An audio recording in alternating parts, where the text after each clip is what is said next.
മൈസൂരുവിലെ 5 nursing college ഹോസ്റ്റലുകളിലാണ് മെസ്സിൽ നിന്ന് പഴകിയ ഭക്ഷണം വിതരണം ചെയ്തിരുന്നത്.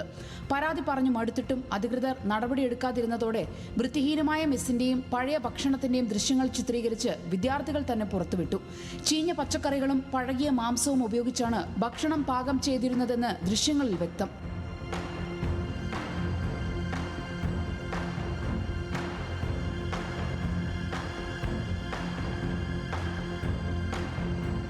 മെസ് ബിൽ ഇനത്തിൽ ഓരോ വിദ്യാർത്ഥിയിൽ നിന്നും 80,000 രൂപയാണ് ഒരു വർഷത്തേക്ക് ഈടാക്കുന്നത്.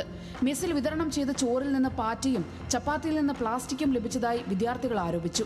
മെസ്സിൽ നിന്ന് ഭക്ഷണം കഴിക്കുന്നവർക്ക് ആരോഗ്യ പ്രശ്നങ്ങൾ ഉണ്ടാകുന്നത് നിത്യസംഭവമാണെന്നും പ്രശ്നങ്ങൾ കോളേജ് അധികൃതരുടെ ശ്രദ്ധയിൽപ്പെടുത്തുമ്പോൾ അനുകൂല സമീപനമല്ല മാനേജ്മെന്റിൽ നിന്നുണ്ടായതെന്നും വിദ്യാർത്ഥികൾ പറഞ്ഞു. ഞങ്ങൾക്ക് ഹോസ്റ്റലിൽ ഒത്തിരി റൂൾസും കാര്യങ്ങളും വെക്കാൻ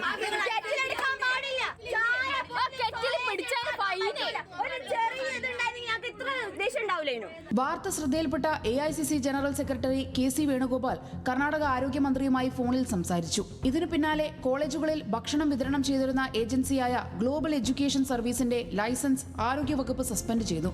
ഭക്ഷ്യ സാമ്പിളുകൾ വിശദ പരിശോധനയ്ക്കായി ലാബുകളിലേക്ക് അയച്ചു. പരാതി ഉയർന്ന നഴ്സിംഗ് കോളേജുകൾ താൽക്കാലികമായി അടച്ച് വിദ്യാർത്ഥികളെ നാട്ടിലേക്ക് പറഞ്ഞുവിട്ടു. ന്യൂസ് മലയാളം, മൈസൂരു.